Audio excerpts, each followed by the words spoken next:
నువ్వేం చేస్తావో చెప్పు, నీ ఆలోచన ఏంది? ఇగో తెలంగాణ భవిష్యత్తుకి ఇట్లా ఉంటుంది, నేను ఇట్లా చేద్దామనుకుంటున్నా, నా పారిశ్రామిక విధానం ఇది, నా క్రీడా విధానం ఇది, నా వ్యవసాయ విధానం ఇది, గవి ప్రకటించు కదా. గది కదా నువ్వు చేయాల్సింది. మెస్సీతో ఫుట్బాల్ ఆడతా అట.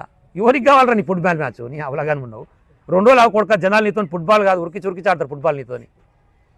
మెస్సీ అంటే ఉడకని తెలుసా మనోళ్ళకు? జనరల్గానే భారతదేశంలో క్రికెట్ ఎక్కువ ఆడతారు, ఆ ఫుట్బాలే తక్కువ. ఆ మెస్సీ అంటే ఆయన ఉత్తగా ఇట్లా ఒక యాడ్లు ఇట్లా కనపడితే, 1 నిమిషం కూడా కనపడితే 100 కోట్లు తీసుకుంటాడు. ఇప్పుడు వీడు పిలిస్తే పుణ్యానికి వస్తలేడు, వాడు పైసలు తీసుకునే వస్తుండు.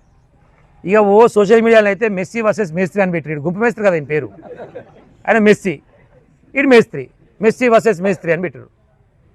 ఈయనకెందుకు మెస్సీ గానితో మెస్సీతో పని? ఈయనకెందుకు ఫుట్బాల్ మ్యాచ్? తెలంగాణ రాష్ట్రాన్ని పరిపాలించడం ముఖ్యమంత్రి కాబట్టి నేను ఫుట్బాల్ మ్యాచ్ ఆడుతుంటాడు. ఈయన ఏం చేయాలి? ఈయన మ్యాచ్ ప్రాక్టీస్ చేస్తేందుకు, ఈయన మునగాడు పెద్ద ఫుట్బాల్ ప్లేయర్ అని, ఈయన ఓన్లీ ప్రాక్టీస్ చేస్తానికే ఎంసీహెచ్ యాడ్లో 5 కోట్లతో స్టేడియం కట్టిండు. ఈయన ప్రాక్టీస్ కోసం అట 5 కోట్లతో స్టేడియం.